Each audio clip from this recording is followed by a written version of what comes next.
Sura Tavba Badinda nasıl bo'lgan 129 oyat. Bu Allah va uning payg'ambarining sizlar bilan muohida tuzishgan mushriklarga qaratgan ada juda bo'lish, ya'ni muohidani bekor qilish e'londir. Ey mushriklar, yer yuzida xalqininglarcha 4 oy yuringlar. Bilinglarki, sizlar Allohning azobidan qochib qutulolmaysizlar. Bilinglarki, Allah kafirlarni har qilg'uchidir. Bu cho'ng haj kunida Allah va uning payg'ambari tarafidan kishilarga chiqarilgan e'londirki, Allah va uning payg'ambari mushriklardan ada judadir. Agar kufridan tavba qilsanglar, bu sizlarga gumrohlikda ketaverishdan yaxshidir. Agar islomdan yuz o'rsanglar, bilinglarki, Allohning azobidan qochib qutulolmaysizlar. Kafirlarga qattiq azob bilan bishorat bergin. Ammo mushriklar ichidagi sizlar bilan muohida tuzgan, muohidaga hech qanday xiloflik qilmagan, sizlarga qarshi hech qanday odamga yordam bermaganlarga kelsak, ular bilan tuzgan bu muohidaga uning vaqti to'shqanga qadar rioya qilinglar. Shubhisizki, Alloh taqvodorlarni do'st tutadi. Urush qilish haram qilgan oylar o'tib ketganda, mushriklarni qayerda uchrasanglar, shu yerda o'ldiringlar. Asir kelinglar, qo'rshinglar, ularning o'tadigan yo'llarini kuzatib turinglar. Agar ular tavba qilsa, namoz o'qisa, zakot bersa, ularni qo'yib beringlar. Shubhisizki, Alloh tavba qilg'uvchilarga mag'firat qilg'uchidir, rahim qilg'uchidir. Agar mushriklardan biror kishi sendan omonlik tilasa, toki u Allohning kalomini, ya'ni Qur'onni anglaganga, ya'ni fikr qilib uning haqiqatiga yetganga qadar uningga omonlik bergin. Ondan u iymon etmasa, uni jini, mili omon topadigan joyga yetkazib qo'ygin. Bu shuning uchunki, ular islom dinining haqiqatini uqmaydigan qavmidir. Allah'ның va uning payg'ambarining qarashicha ahdisiga vafo qilmaydigan mushriklarda qandoqmi muohida degan narsa bo'lsin. Ammo Masjidi Harom qishida sizlar bilan ahd tuzishgan mushriklar agar ahdisiga vafo qiladigan, sizlarmi vafo qilinglar. Shubhisizki, Alloh taqvodorlarni, ya'ni Parvardigoridan qo'rqqan, ahdisiga vafo qilgan, xiyonat qilmaganlarni do'st tutadi. Mushriklar ahdisiga qandoqmi vafo qilsin? Agar ular sizlarning ustinglardan g'alaba qilsa, sizlarning to'g'ranglarda na tuqqanchilikqa, na ahdiga rioya qilmaydi. Sizlarni egizlarida xush qiladi, dillarida va'dasida turishni xohlamaydi. Ya'ni og'zida chiroyli so'zligini bilan ko'ngillari adovat, nifoq bilan to'lgan. Ularning to'lisi fosiqlardir. Ular Allah'ның oyatlarini dunyoning mol-mulklaridan arzimas narsalarga tegishdi. Kishilarni Allah'ның yo'lidan to'sdi. Haqiqatan ularning qilmishlari nima degan yomon. Ular mo'minlar haqida na tuqqanchilikqa, na ahdiga rioya qilmaydi. Ana shular sizlarga zulm qilishda haddidan oshquchilardir. Agar ular kufridan tavba qilsa, namoz o'tsa, zakot bersa, diniy jihatda sizlarning qarindoshinglar bo'ladi. Ya'ni huquq va majburiyatda ular sizlar bilan o'xshashdir. O'qigan qavm uchun oyatlarni tafsili bayon qilamiz. Agar ular ahd bergandan keyin qasamlarni buzsa, dininglarni ayblasa, ularning buningdan cheklanishlari uchun kufrning katta boshlariga urush ichinglar. Ularning qasmining haqiqatan e'tibori yo'q. Ey mo'minlar jamoasi, ahd berganda ishkan qasmini buzgan, payg'ambarni Makkadan haydab chiqarishni qasdlagan va sizlarga oldi bilan hujum qilgan qavmiga urush ochmamsizlar. Ulardan qo'rqamsizlar. Agar mo'min bo'lsanglar, qo'rqishinglarga Alloh eng loyiqdir. Ularga urush ichinglar. Allah ularni sizlarning qo'linglar bilan jazolaydi. Allah ularni xar qiladi. Allah sizlarni ular ustidan g'olib qiladi. İslam dinini üstün qilib, kafirlarni jazolab, mo'min qavmining ko'ngliga shifoliq, ya'ni tasalli beradi. Ham ularni dillaridagi ochiqdan xalos qiladi. Allah xalqin odamni tavbaga muvaffaq qiladi. Allah hammani bilib turg'uchidir, hikmat bilan ish qilg'uchidir. Allah sizlarning oranglardagi jihad qilganlarni Allah'dan, Allah'ның peygamberlerden ve müminlerden başqını sırdaş qılıb olmaganlarını bilmey, yani o'tirg'i chiqarmay turib, sizlar öz halimizga qo'yib berilmiz, yani sınalmaymiz deb o'ylamsizlar. Allah sizlarning qilmishinglardan xabardardir. Mushriklar o'zlarining kufrini iqror qilib turuqliq, yani kofirlik bilan Allah'ның masjidlarini obod qilish bir-biri bilan sig'ish olmaydi. Ularning Allah'ның masjidlarini obod qilishi to'g'ri emas. Ularning qilgan yaxshi amallarining natijasi bo'lmaydi. Ular do'zaxda mangu qoladi. Allah'ның masjidlarini faqat Allah'a, oxirat kuniga iymon etgan, namoz o'tagan, zakot bergan, Allah'dan boshqadan qo'rqmagan kishilarla obod qiladi. Ya'ni masjidni remont qilish, saramjonlashtirish, tozalash, masjidda davomli namoz o'tash, Qur'on tilovat qilish qatorliq ishlarni qiladi. Ana shularning hidoyat topquchilardan bo'lishi ko'zda tutildi. Sizlarning hojilarni suv bilan ta'minlashni, masjidi haramni obod qilishni Allohga, oxirat kuniga iymon etgan va Allohning yo'lida jihad qilganlarning iymoniga o'xshash hisoblamsizlar. Allohning nazarida ular o'xshash emas. Allah zolim qavmini hidoyat qilmaydi. Iymon etganlarning, hijrat qilganlarning va mollari ham jonlari bilan Allohning yo'lida jihad qilganlarning darajasi Allohning dargohida eng kattadir. Ana shular savob tepish bilan maqsadiga erishguchilardir. Parvardigori ularga o'zining rahmati, roziligi va jannatlar bilan xush xabar beradi. Ular jannatlarda mangulik ne'matga erishadi. Ular jannatlarda mangu qoladi. Shubhisizki, Allohning dargohida ularga katta savob bor. Ey mo'minlar, agar otlaringlar, qayrindishinglar iymondan kufrini ortiq ko'rsa, kufrida mahkam tursa, ularni do'st tutmanglar. İçinlardan kimlerki ularni do'st tutadigan, ular zolimlardir. Ya'ni ularga o'xshash mushrikdir. Chunki mushriklikka rozi bo'lgan odammi mushrik hisoblandi. Aytqinki, agar sizlarning otanglar, o'g'illaringlar, qayrindishinglar, xotinlaringlar, urug' tuqqanlaringlar hamda ulardan boshqalar topgan pul mollaringlar, ahmoq qilishidan qo'rqqan tijoratinglar, yaxshi ko'rilgan uylaringlar sizlar uchun Allohdan, Allohning payg'ambaridan va Allohning yo'lida jihad qilishdanmi suyimli bo'lsa, ya'ni shular bilan bo'lib ketib, Allohning payg'ambariga yordam bermasanglar, u holda sizlar toki Allohning amri, ya'ni Makkani fatih qilish izni kelguncha kutinglar. Allah pas qavmini, ya'ni Allohning dinining chegarasidan chiqib ketguchilarni hidoyat qilmaydi.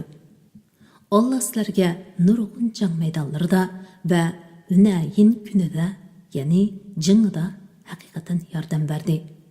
Ayni vaqtda soninglarning ko'pligidan xo'shallanib ketdinglar. Ya'ni bugun bizning sonimiz ko'p, mag'lub bo'lmaymiz dedinglar. Bu chaqda sizlarning soninglar 12 ming, dushmanning soni 4 ming edi. Soninglarning ko'pligi sizlarga qilch asqatmadi. Qattiq qo'rqininglardan keng zamin sizlarga tor tuyuldi. Ondan mag'lub bo'lib, Rasulullohni ozg'ina mo'minlar bilan tashlab, orqanglarga qarab qochdinglar. Ondan Alloh payg'ambariga va mo'minlarga marhamat qilib, xotirjamlik beg'ishladi. Sizlarga qo'shinlarni, ya'ni sizlarga yordamga farishtalarni tushirdi. Ularni sizlar ko'rmadinglar. Shuning bilan sizlar g'alaba qildinglar. Allah kafirlarni o'ldirish va asir edish bilan azobladi. Kafirlarning jazosi ana shu. Shuningdan keyin Allah xalqini odamga tavbani nisb qiladi. Ya'ni islom diniga kirishga muvaffaq qiladi. Allah naiti mahbar qilg'uchidir, naiti mehribondir. Ey mo'minlar, mushriklar Allahni inkor qilganliklari, ularning e'tiqodi buzuq bo'lganliklari uchun faqat nejisdir. Mushu yildan, ya'ni Hijriyaning 9-yilidan keyin ular Masjidi Haramga, ya'ni haramga yaqinlashmasin, ya'ni haj qilmasin, umra qilmasin. Agar sizlar ey mo'minlar mushriklarning haramga kirishdan man'i qilinishi bilan piqirliqdan qo'rqsanglar, Allah xolisa o'z fasli bilan sizlarni boy qiladi. Shubhisizki, Allah sizlarga foydali ishlarni bilguchidir. Hikmat bilan ish qilguchidir. Sizlar ahli kitobdan Allohga va oxirat kuniga ishonmaydiganlar. Yahudlar Uzayrini Allohning o'g'li, Nasarlar Isoni Allohning o'g'li deb e'tiqod qilganliklari uchun ular Allohga va oxirat kuniga e'tiqod qilamiz degan bilanmi e'tiqod qilmaganning o'rnidadir. Bilan Allah o'zining kitobida va uning payg'ambari sunnatida harom qilgan narsalarni harom bilmaydiganlar va haqdan, ya'ni islom diniga e'tiqod qilmaydiganlar bilan toki ular sizlarga bo'ysunib har holda jizya to'laganga qadar urush qilinglar. Yahudilar Uzayr Allohning o'g'lidir dedi. Nasarlar Masih, ya'ni Isa Allohning o'g'lidir dedi. Bu ularning og'zidan dalilsiz so'zdir. Ularning so'zlari ilgirki kafirlarning, ya'ni mushriklarning farishtalar Allohning qizlaridir degan so'zlariga o'xshaydi. Allah ularga la'nat qilsinki, Allohning bolasi yo'qligiga ro'shan dalil tursa. Haqiqatdan botilga burilib, ular qandoqmi Allohning bolasi bor deb Allohga yolg'on choplaydi. Ular o'zlarining ibrlarini, rahiblarini, Yahudlar bilan Nasarlarning diniy boshliqlarini, o'limalarni va Maryam o'g'li Masihni ma'bud qilib oldi. Halbuki ular payg'ambarlar orqali faqat bir ilohga ibodat qilishga buyurilgan edi. Uningdan boshqa, ya'ni olamlarning parvardigori Allohdan boshqa hech ma'bud barhaq yo'qdir.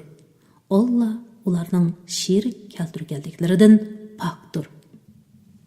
Ular, ya'ni mushriklar, Yahudilar va Nasarlar Allohning nurini, ya'ni islom dinini ig'izlari, ya'ni yolg'on yapadoq buxtalari bilan o'chirmoqchi bo'ladi. Allah o'z nurini ustun qilmay qolmaydi. Kafirlar buni yomon ko'rgan taqdirdami, Allah haqdan islomni barliq dinlardan ustun qilish uchun o'zining payg'ambarini, ya'ni Muhammad alayhissalomni to'liq hidoyat va haq din bilan avatdi. Mushriklar uning ustun bo'lishini yomon ko'rgan taqdirdami, ey mo'minlar, ibrlar va rohiblardan, Yahudi va Nasara o'limalaridan nurg'unlari kishilarning pul mollarini haqiqatan harom yeydi. Kishilarni Allohning diniga kirishdan to'sidi. Oltin kumush yig'ib, uni Allohning yo'lida sarf qilmaydiganlarga do'zaxda bo'ladigan qattiq azob bilan bishorat bergin. U kunda, ya'ni qiyomat kunida u oltin kumushlar jahannamning o'tida qiziltilib, uning bilan ularning peshonlari, yonlari va dumbilari dog'landi. Ularga bu sizlarning o'zinglar uchun yiqqan oltin kumushinglar, sizlar bu dunyoyinglardagi Allohning haqqini ado qilmadinglar. Yiqqan oltin kumushinglarning vabolini tetinglar deyildi. Shubhisizki, osmon va zamin yaratilgandan tortib, qamariy oylarning soni Allohning dargohida, ya'ni Lavhul Mahfuzda 13 kudur. Ulardan 4, ya'ni Zulqayda, Zulhijja, Muharram, Rajab urush qilish harom qilingan oylardir. Bu to'g'ri dindir. Ya'ni mazkur 4 oyda urushning harom qilinishi Allohning to'g'ri dinidir. Bu oylarda ularning hurmatini saqlamaslik bilan Alloh cheklagan kuni ishlarni qilish bilan o'zinglarga ziyon solmanglar.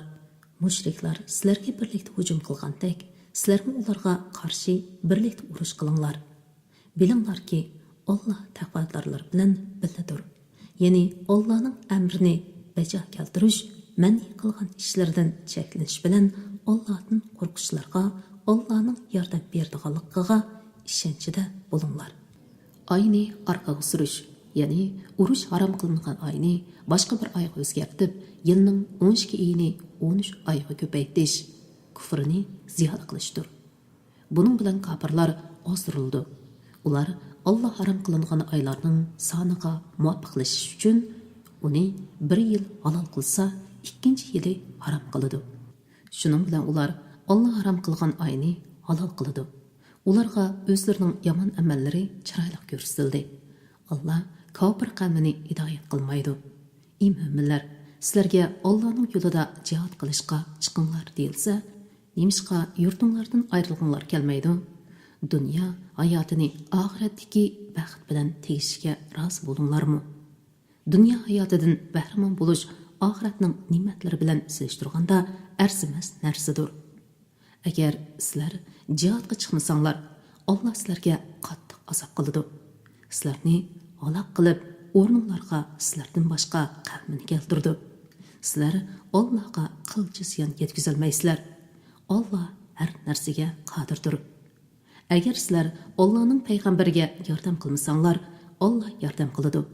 Alloh haqiqatan uningga yordam qilgan edi. O'z vaqtida kofirlar uni Makkadan haydab chiqargan edi. Uningga faqat bir kishi, ya'ni Abu Bakr Siddiq hamroh edi. Ayni zamonda u ikkisi g'arda edi. Rasululloh hamrohiga ham qilmag'in, Alloh haqiqatan biz bilan billa deydi. Alloh uningga, ya'ni payg'ambariga xotirjamlik beg'ishladi. Uningga farishtalardan bo'lgan qo'shinlar bilan madad berdi. Ularni sizlar ko'rmadinglar. Kofirlarning so'zini, ya'ni shirik kalmasini pas qildi. Allohning so'zi, ya'ni kalima tavhid ustundir. Alloh g'olibdir. Hikmat bilan ish qiluvchidir. Ey mu'minlar jamoasi, sizlar yenik bo'lgan yoki ig'ir bo'lgan holatda, ya'ni mayli yosh-qari, piyoda, uloqliq bo'linglar, o'ngishliq va qiyin sharoitda bo'linglar, ixtiyoriy, ixtiyorsiz bo'linglar, ham ahvolda jihadga chiqinglar. Allohning yo'lida melinglar bilan, jininglar bilan jihad qilinglar. Agar bilsanglar, munda qilish sizlar uchun yaxshidir.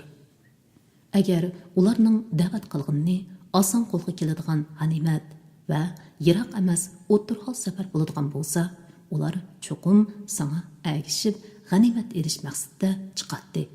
Lekin bu oraliq ularga yiroq bilindi. Ular Alloh bilan qasam ichib, agar chiqishga qodir bo'la olgan bo'lsak, albatta sizlar bilan birga chiqatdik, deydi. Ular yolg'on qasamlari tufaylidan o'zlari halok qiladi. Alloh biladiki, ular shak shubhasiz yolg'onchilardir. Ey Muhammad, Alloh seni kechirdi. O'zrisida rostchilar bilan yolg'onchilar sana aniq bo'lmaguncha nemish ularga chiqmaslikqa ruxsat berdim. Ey Muhammad, Allohga va oxirat kuniga ishonganlar sendan mollari bilan, jonlari bilan jihad qilishga ruxsat so'ramaydi. Alloh taqvodorlarni obdan biladi. Ey Muhammad, sendan faqat Allohga va oxirat kuniga ishonmaydiganlar dillarida Allohning birligiga va sening payg'ambarligingga gumoni borlar ruxsat so'raydi. Ular o'z gumonida tangirqab yuradi. Agar ularning jihadga chiqish niyati bo'lsa, albatta uningga tayyorlik qiladi. Lekin Alloh ularning chiqishini yoqtirmadi. Ularning dillariga g'ururlikni silib, ularning irodasini sundirdi. Ularga uylarda qilib qolguvchilar, ya'ni ayollar, kichik bolalar, ojizlar bilan qilinglar deyildi. Agar ular sizlar bilan birlikda chiqqan bo'lsa, oranglarda faqat fitna fasodni ko'paytadi. Oranglarga bo'lgunchilik selish uchun cho'qim suxanchilik bilan shug'ullanadi. Oranglarda ular uchun tinglaydiganlar bor. Allah zolimlarni, ya'ni munofiqlarning ichki teshini obdan bilguchidir. Ilgari ular toki Allohning yordami kelganga, Allohning dini ustunlik qozonganiga qadar haqiqatan bo'lgunchilik selishga uringan. Sana ilm fikirni ishlatgan edi. Halbuki ular bundaq bo'lishini, ya'ni dinning ustunlik qozonishini yomon ko'rguchilardir. Ularning orasida menga, ya'ni mening qilishimga ruxsat qilgan, meni baloga giribdor qilmagan, ya'ni Rumning ayollari bilan gunoh qilib selishimga sababchi bo'lmagan degichlarmi bor. Amalda ular munofiqlikdan iborat cho'ng baloga giribdor bo'ldi. Shubsizki, jahannam kofirlarni o'rab turg'uchidir. Agar sen biror yaxshilikqa erishsang, ularning ko'ngli yerim bo'ladi. Agar sana biror musibat kelsa, ishning oldini olgan ekanmiz, deyishib xo'shal qaytishidir. Aytqinki, bizga faqat Allohning taqdir qilgan narsasi yetadi. U bizning madadkorimizdir. Mo'minlar Allohga tavakkul qilsin, ya'ni mo'minlar hamma ishni Allohga topshirsin. Undan boshqa hech ahadiga yo'lanmasin. Aytqinki, sizlar faqat bizning g'alaba qilish yoki shehid bo'lishdan iborat ikki xil yaxshi oqibatning biriga erishishimizni kutyapsizlar.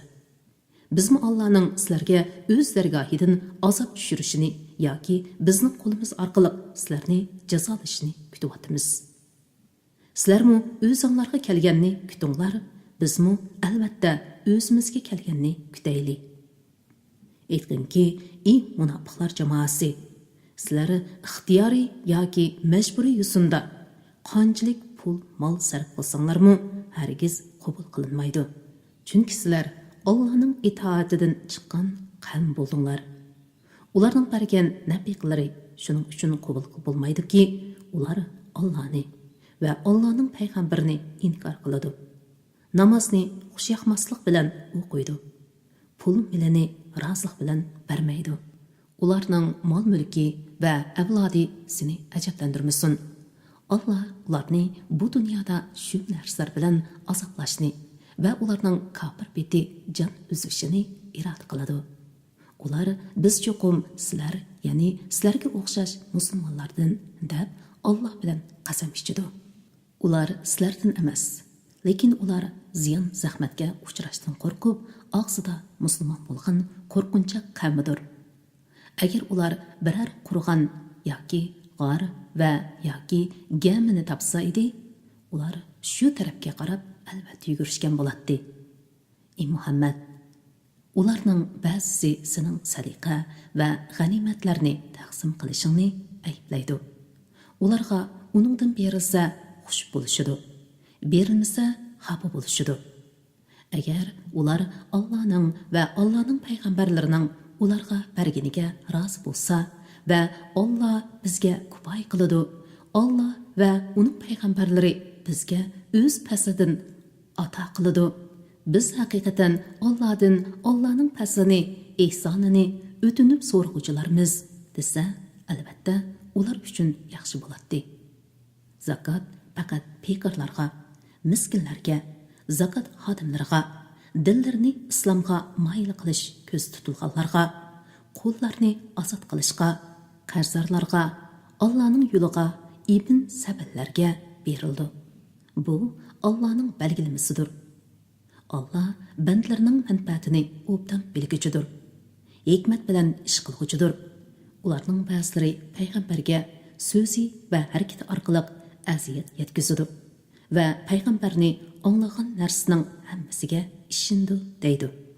Aytqanki, durust u sizlarga foydali so'zlarni anglab ishinadi. Allohning so'zlariga ishinadi. Mo'minlarning so'ziga ularning ixlosini bilganlikdan ishinadi. U sizlardan iymon etganlar uchun rahmatdir.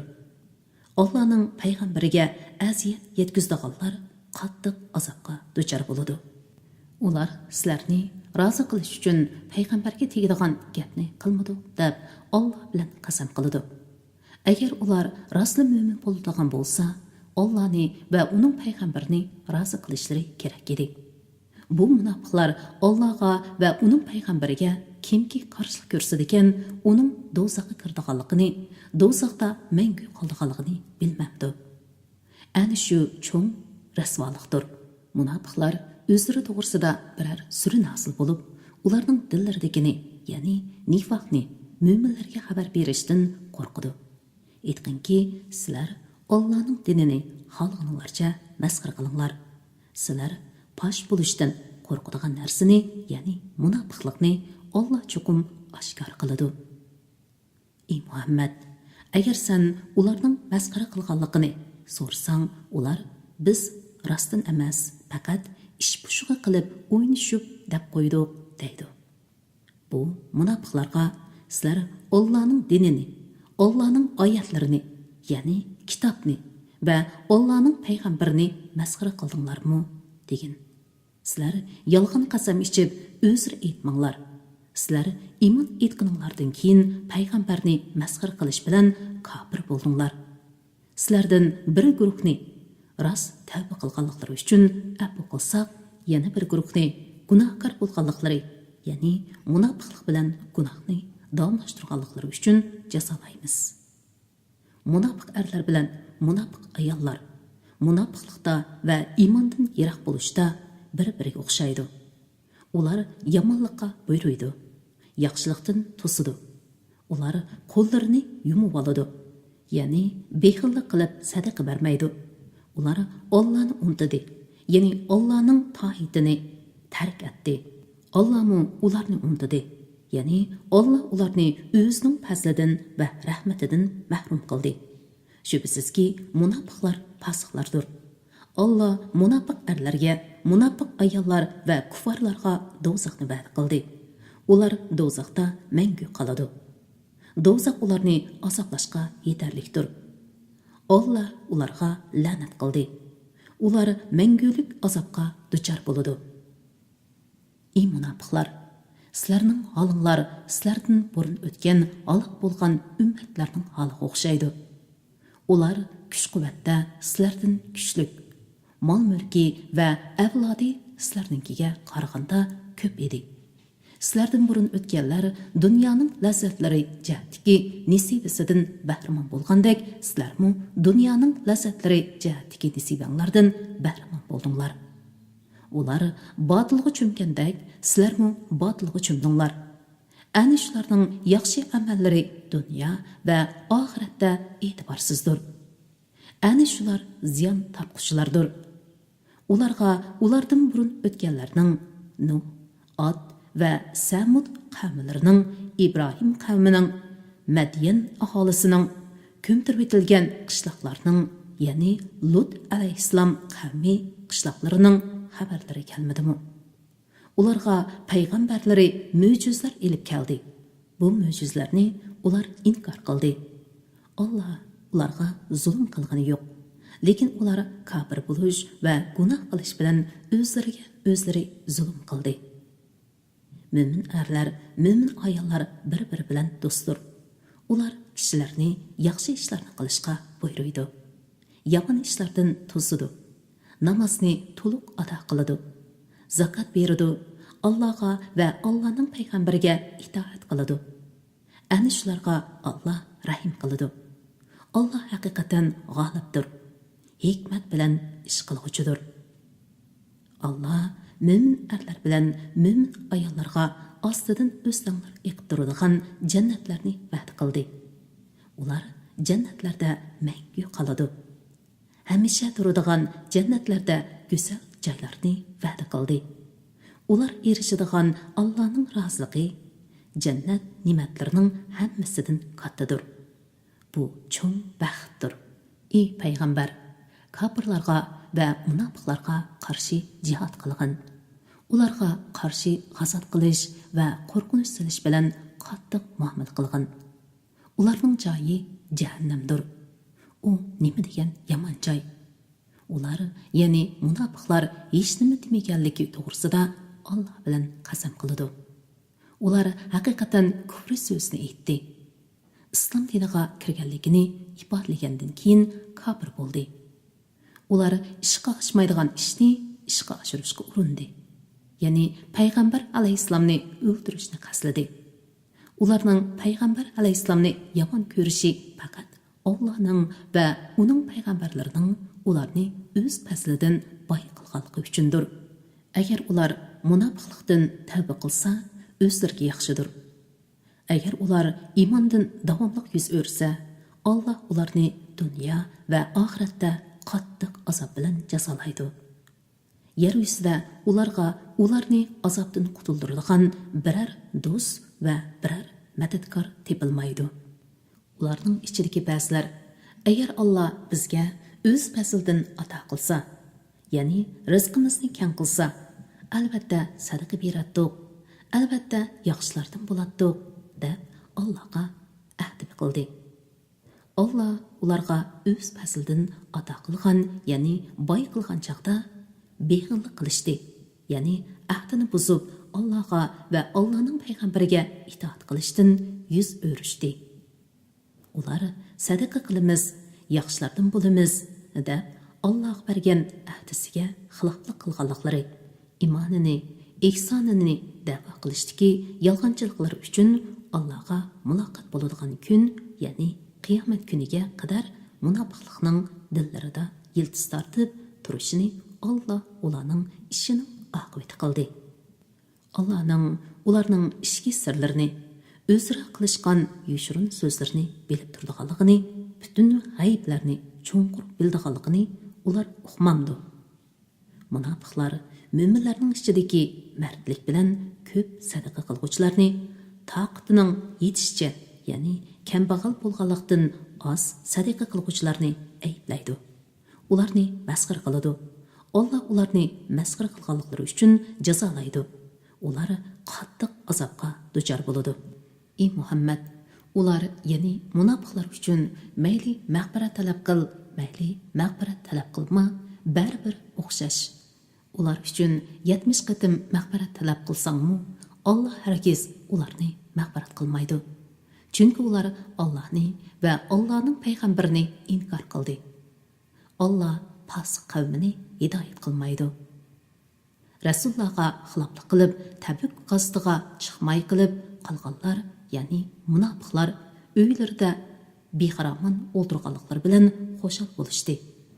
Ular Allohning yo'lida mollari bilan, jonlari bilan jihad qilishni yoqtirmadi. Ular bir-biriga issiqda chiqmanglar deyishdi. Ey Muhammad, ularga aytqinki, jahannamning o'ti texmi qiziqdir. Agar ular tushunadigan bo'lsa, albatta issiqda Rasululloh bilan birga chiqadi. Ular qilmish gunohlarining jazosi uchun oz kulsin, ko'p yig'lasin. Agar Alloh seni Tabuk g'azatidan qaytirib, o'zirsiz qilib qolgan munofiqlardan bir turkumning yeniga elib borsa, ular ikkinchi bir g'azatga chiqishga sendan izni so'rasa, ularga aytqinki, sizlar men bilan billa mangu g'azatga chiqmanglar. Hargiz men bilan billa chiqib urush qilmanglar. Shubhasizki, sizlar dastlabki qitimda chiqmay, uyinglarda beqaraman o'ltirishga rozi bo'linglar. Amdi g'azatga chiqmay qilib qolguvchilar, ya'ni ayollar, kichik bolalar bilan o'ltiringlar. Ey Muhammad, sen ularning orasidan o'lgan hech bir odamning nomini tushirmagin. Dafn qilish, ziyorat yoki duo uchun uning qabrisi ustidami turmagin. Chunki ular Allohni va Allohning payg'ambarini inkor qildi. Ular fosiq holati bilan o'ldi. Ularning mollari va avlodlari seni ajablantirmasin. Allah dunyoda bular orqali ularni jazolashni, ularning kofir beti jon uzishini iroda qiladi. Biror sura hosil qilinib, Allohga iymon etinglar va Allohning payg'ambari bilan birga jihad qilinglar deyilsa, ularning orasidagi moldorlar sendan g'azotdan qilib qilishga ruxsat so'raydi. Ular bizni qo'y, g'azotga chiqmay uylarida bexaraman o'ltirg'uvchilar bilan birga bo'layli deydi. Ular uylarida qolg'uvchilar, ya'ni ayollar, kasallar va ojizlar bilan birga bo'lishga rozi bo'ldi. Ularning dillari pechatlandi. Shuning uchun ular jihaddagi payg'ambarga itoat qilishdan keladigan baxtni tushunmaydi. Lekin payg'ambar va payg'ambar bilan birga iymon etganlar mollari bilan, jonlari bilan jihad qildi. Ana shular ikkala dunyoning yaxshiliklariga nail bo'ladi. Ana shular maqsadga yetguchilardir. Allah ularga ostidan o'stanlar eqib turadigan jannatlarni tayyorladi. Ular uningda mangu qoladi. Bu cho'ng baxtdir.